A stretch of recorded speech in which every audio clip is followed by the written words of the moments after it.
Тръгваме ли? Тръгваме, да. Ски без предупреждение. Почнахме. Ага, добре.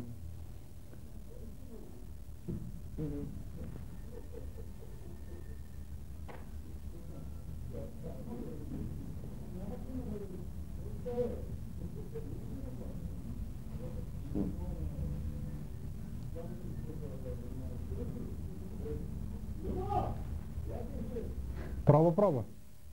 Добър вечер, уважаеми зрители.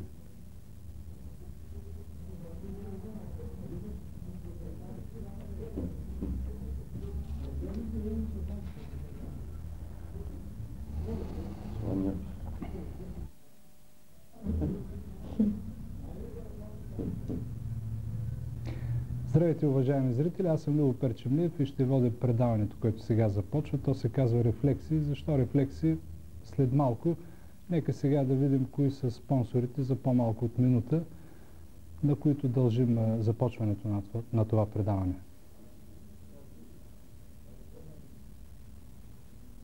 Ще ги видим.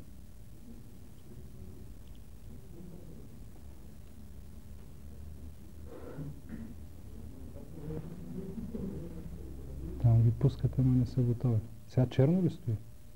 Да.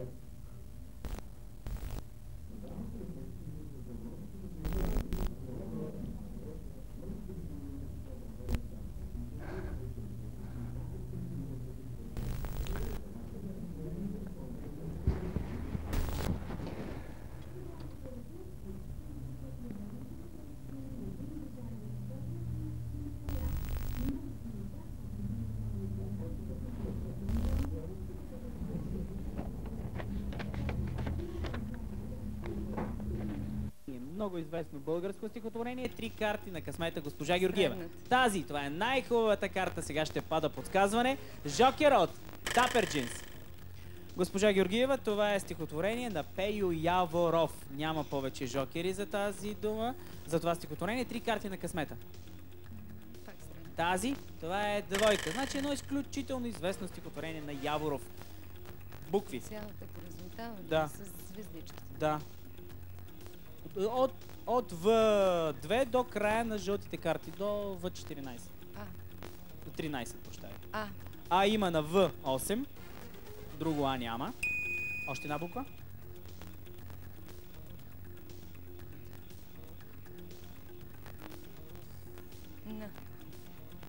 Н няма. Значи малко ще ви подскажа, 3 думи са. 10 секунди. 3 думи, много известно стихотворение на Пейо Яворов. Задавали сме въпрос в телефонната игра, свързан с това стихотворение. Приятна вечер, госпожа Георгиева. И вие персонално на госпожа Катя Кирова, която се отнесе съвсем сериозно към моето предложение, направи необходимото, за да можем да излъчваме това предаване. Катя Кирова, изпълнителният директор на Интерхотел България АД. Имената на още двама господа: Марко Пехинков, управителите на Бинго Зали, Вега и Империал. И така, това бяха благодарностите. Сега една особена благодарност към хората, които са тук с мен. И това е клише, но те просто нямат нужда от представяне. Ева и Гого Найденови, добре дошли, добър вечер. Нека да започна с това, че когато мислехме как точно ще изглеждаме в тази студия, аз бях намислил да сложим по една чаша шампанско. Първо предаване, прощапулник или както там се казва, все пак е някакъв вид празник. Някои приятелски ми посъветаха, че не изглежда добре алкохол в живо предаване. Предложиха ми да сложа сок или вода. Бях намерил чаши, но когато отидох да ги видя, преди да влезем тук и да седнем, казаха ми, защо пък не. И така сега сме с по чаша шампанско. Изглежда много говоря. Искам да ви дам думата. Някакъв ред или ще импровизираме? Не, аз първо ще кажа на здраве на всички зрители. Да са живи и здрави. Така и така имаме чаши. Вече е време, когато някой пие ракия, разбира се. Някой пие вино, някой пие вода. Нека да я пие със здраве. И ние ще си отпиеме, разбира се. На здраве на всички. Аз ще използвам това, че Ева пие, значи мълчи и аз ще изпия една глътка. На всички на здраве. Уважаеми зрители, това с взимането на думата от Ева. Гого твърди, че е проблем. Аз мисля, че е малко закачка. И въпреки това, нека да дам думата на Ева, защото въпросът е как я карате там не на 20, а на 30 км от Бургас и защо пък точно там? Първо грешка, не е на 20, на 30, а на 28. Защото ги мерим от Защото хотел ги мерим България от до хотел вкъщи. България до вкъщи. Значи дори от Бургас до Айтос от табела до табела е 26. Може да правя грешка, нали? Ами, кара ми е спокойно. Аз така съм на принципа, че бащин дом винаги дава добра закрила. Там се чувстваме много приятно, много спокойно, уютно ни е.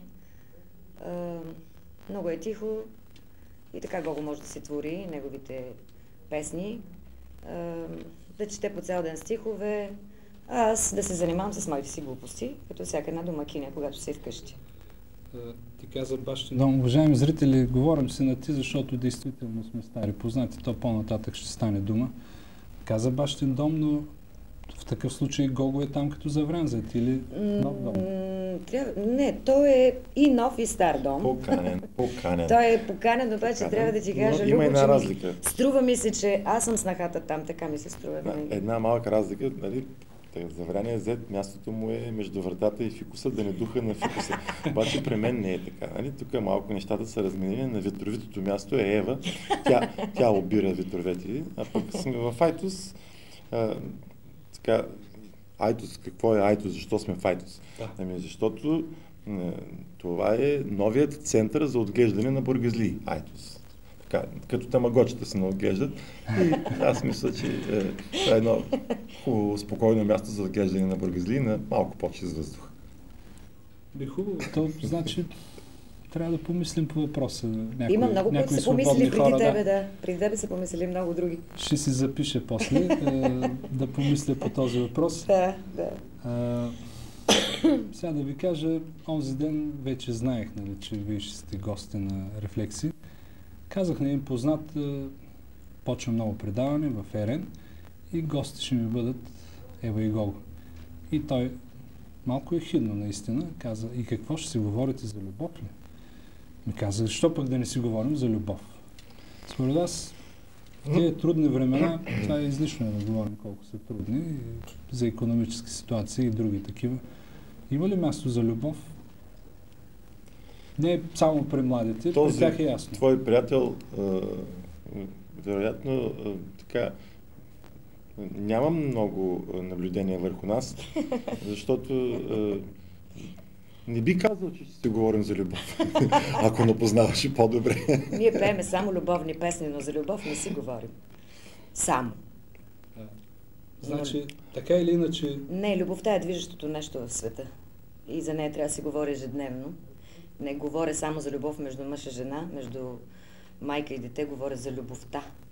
Любовта е движеща сила и в песента, особено в нашето забавно изкуство, както ние му казваме. Щом тя е движеща сила в песента като елемент на нашето семейство съществува, значи излиза следователно, както казваше един мой учител по математика, че любовта чрез песента намира място в нашето семейство.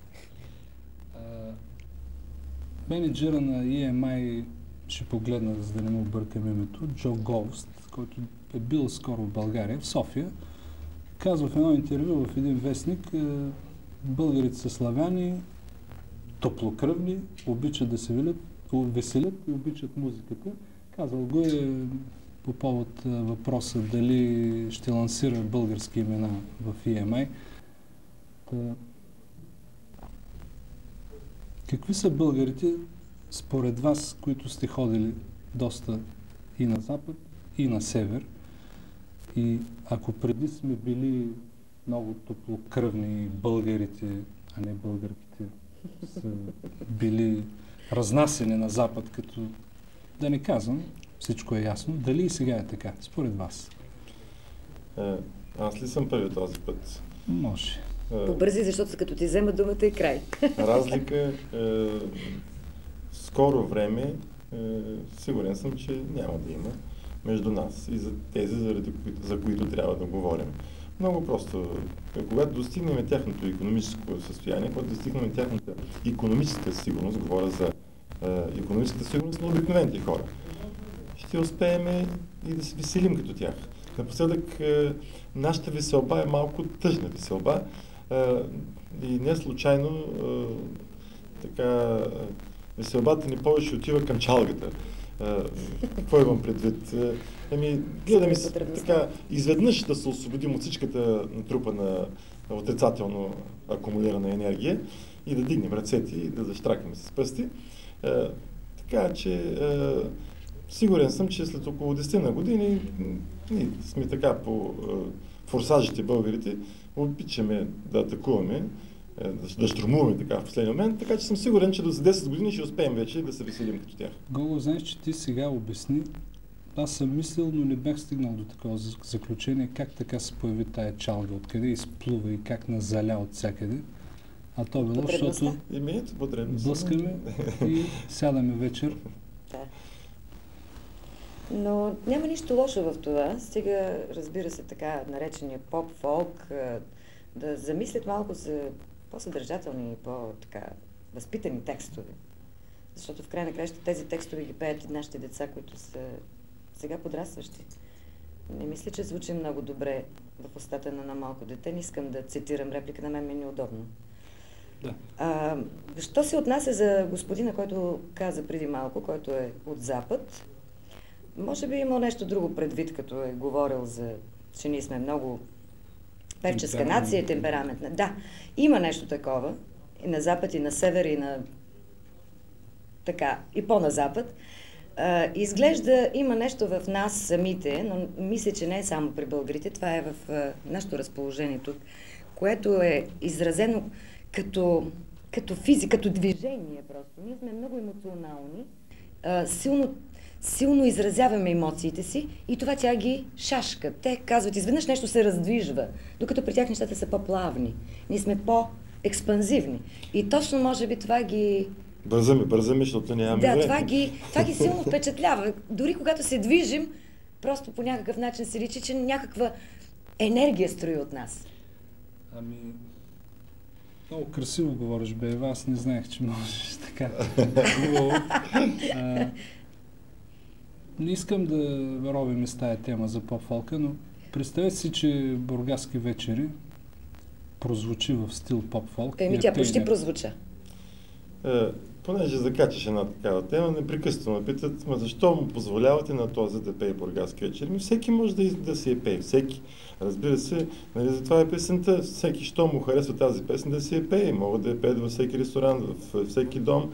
Важното е да не се издава. Лошото е, когато се издава без съгласието на автора или на неговите наследници. Това е лошото. Това, че песента се пее от много хора, това е много добре. Хубаво е обаче поне да научат истинския текст на песента и тогава да я пеят. Аз винаги съм хармонични грешки. Сега завъртя се приказката около Бургаски вечер. Аз съм ми подготвила една малка изненада. Тя е на аудиокасета. Да видим сега Боби дали е готов с нея. Значи, от мен или вас ще послушаме малко музика. Бургаски вечер, вероятно. Да. Аз много често така ходя. Аз искам само да познаете кой е изпълнителя и да видим дали ще си спомните от кога е този запис.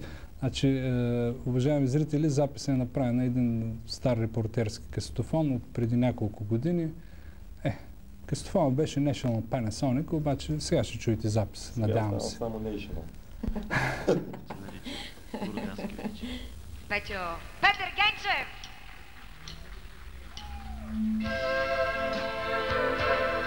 Да, започва Бургаски вечер.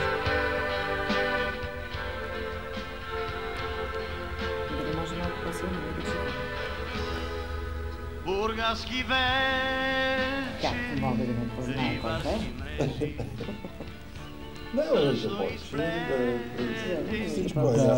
Надявам се, че Пешко Генчев няма да ми се разсърди, ние сме стари познати. Трябвало да бъде горд. Не знам за това изпълнение дали трябва да бъде горд, но за смелостта, да. Смелостта, защото това беше в пилотното шоу на Ева и Гого представят. И то се проведе с всички журналисти, за които аз винаги съм казвала, че ако не бяхте вие да ни подадете тогава ръка, това шоу нямаше да го има, защото ние го имахме като идея, но не знаехме как ще бъде реализирано. И то се получи. И оттам тръгнаха нещата. Затова аз го поздравявам, Петю Генчев. Той сега Петю, като направи свое предаване, сигурно ще пусне тебе. Тогава бяхте конкуренти двамата, тогава ще пусне тебе.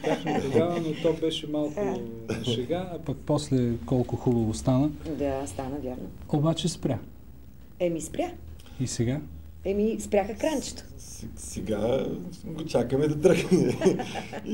Ще тръгне. Значи, Въпреки всичко... Да ползваме ли трибуната на ЕРН, за да апелираме към кого да се обърнем? Гого е този човек, който трябва да каже изречението. Гого е говорител. Той е говорител на нашето семейство. Заповядай, Гого. Към всички, на които им е мило и скъпо това предаване, и към всички, които смятат, че в него има хляб и има бъдеще, и че в него младите хора имат начин да изявят себе си. Извиня, излишно е да обясняваме, че Бургас бъка от таланти. Да, аз лично мога да ви кажа, че на месец приемам по 4-5 телефонни разговора от типа искам да участвам във вашето шоу като изпълнител, което значи, че винаги таланти има страшно много, сигурен съм, но ще направя всичко възможно. Все пак се обръщам към онези, от които зависи това, тези, които могат да отделят някой лев. Нека да помислят как може да се свържат с мен.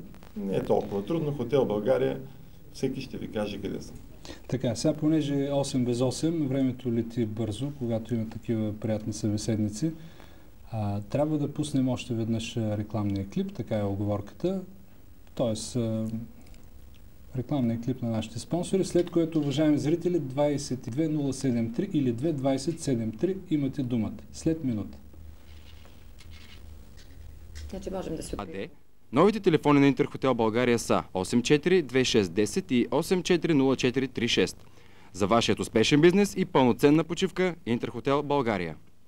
Предаването «Рефлекси» се излъчва с любезното съдействие на Бингозали, Вега и Империал. Месечният джакпот на Бингозала Империал в размер на 4 милиона лева ще бъде разигран на 31 март вторник, а голямата награда Фиат Пунто, един от участниците, ще спечели на 4 април. Бингозали, Вега и Империал. Изглежда няма обаждане. Още веднъж телефона 22073, а ние да продължим с някоя друга тема. Измисли. Кажи. Или аз Гого да измисля. Да продължа. Не, аз ако продължа, веднага ще продължа върху шоуто, защото за мен това е болна тема. Болна тема, защо? Това беше, аз умирам за шоу, умирам за развлечения. Това беше едно развлечение.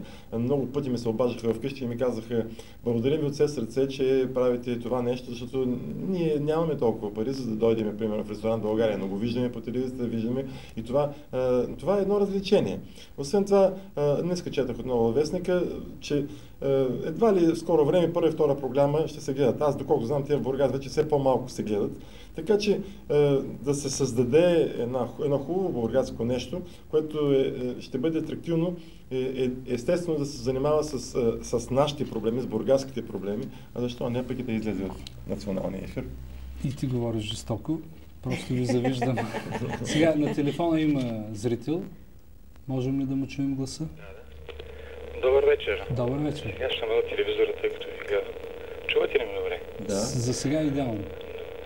Казвам се Деко Иванов от Бургаска опера. Да. Артист, балетист съм, същевременно и президент на модна къща с стил. Гого Ева ме знае, те водиха едно ревю. Да. Искам да ги поздравя и да се включа в това предаване.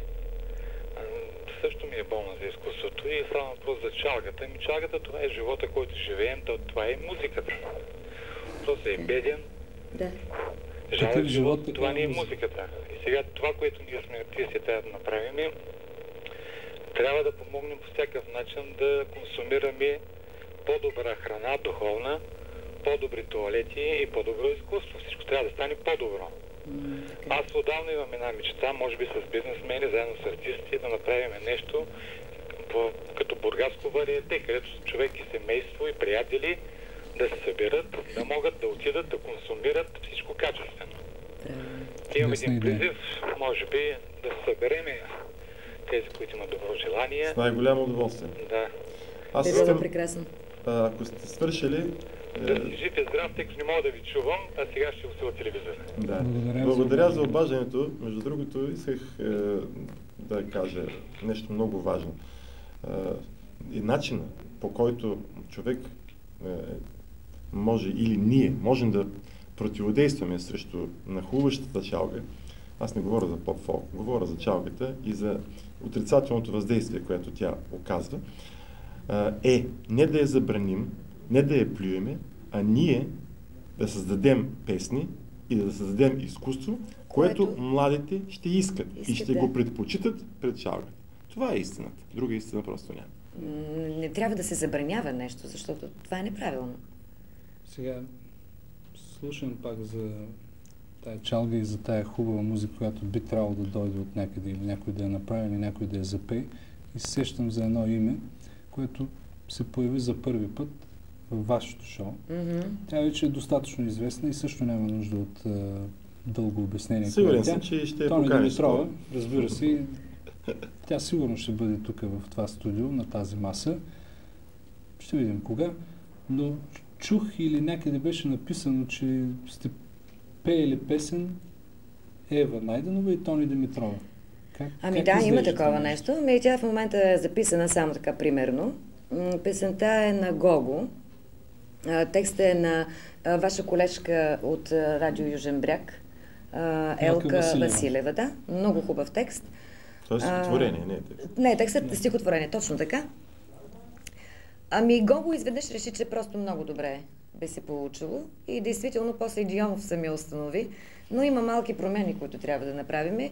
И сега, песента е шлагерна. Все още сме в сферата на експеримент. На експеримент, просто експериментираме в момента, но мисля, че се получава нещо много интересно. Добре, обаче Гого вече за кой път пише? Някога си писал песни, които после станаха шлагери, сега почва да набира скорост. Това е сериозна работа, писането на песни и да, така му действа айтоския въздух. Това първо е от айтоския въздух, второ, след като отказах цигарите, нямам какво да правя и почнах да пиша песни. Интересно. Казах за Стефан Дионов, надявам се и той да бъде тук гост по някое време. Все пак вие сте заедно, фамилия Тоника, той пише, да не казвам какви песни, не е въргриня, просто вечни. И ти също пишеш и сте заедно.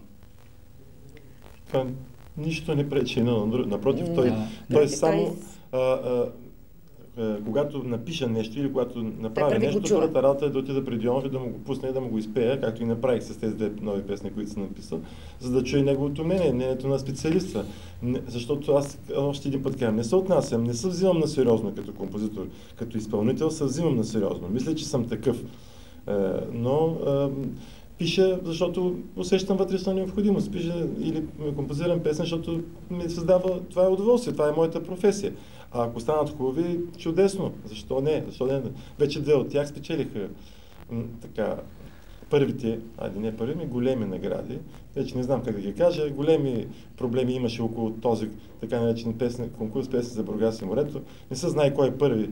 Този, който спечели наградата на публиката или този, който спечели първо място. Така че... Света е, когато спечелиш от публиката, така е навсякъде в света. Така е, че песните на Гого са пеят, въртят се по радията. Просто излетя времето. 8 без 2 минути. Ще кажете ли нещо на зрителите на ЕРН? Ами да са преди всичко здрави, за да могат да устоят на всичките тези предизвикателства и хубави и лоши, които ни предлага живота. За тях е необходимо здраве, както на всички нас, разбира се, за да можем да устоиме и да чакаме по-добри дни. Разбира се, да работим за по-добри дни. Аз отново ще се обърна към бургазлите, защото за мен бургазлия е нещо като прякор. Болест. Болест. Диагноза. Диагноза, да.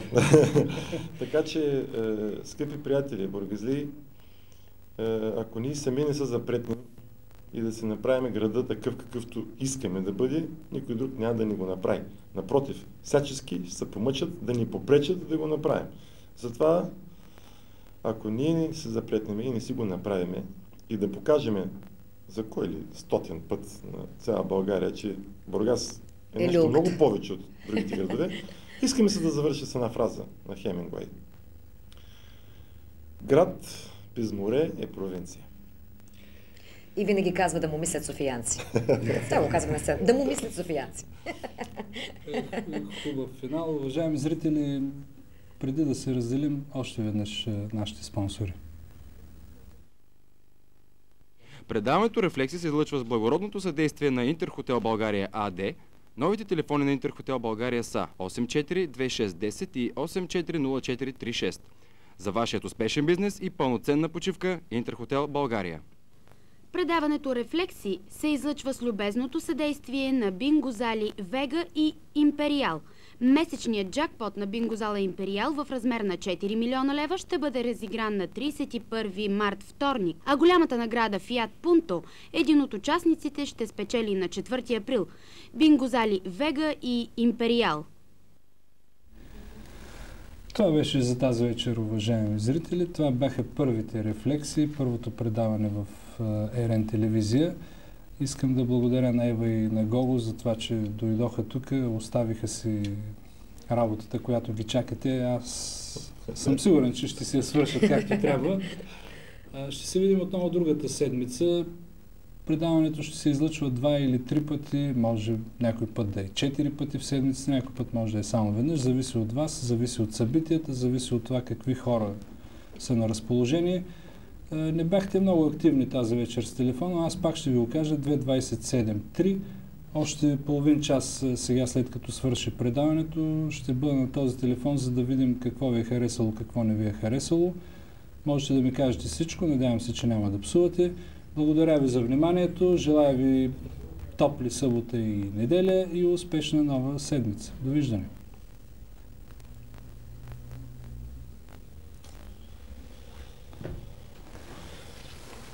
Надявам се, че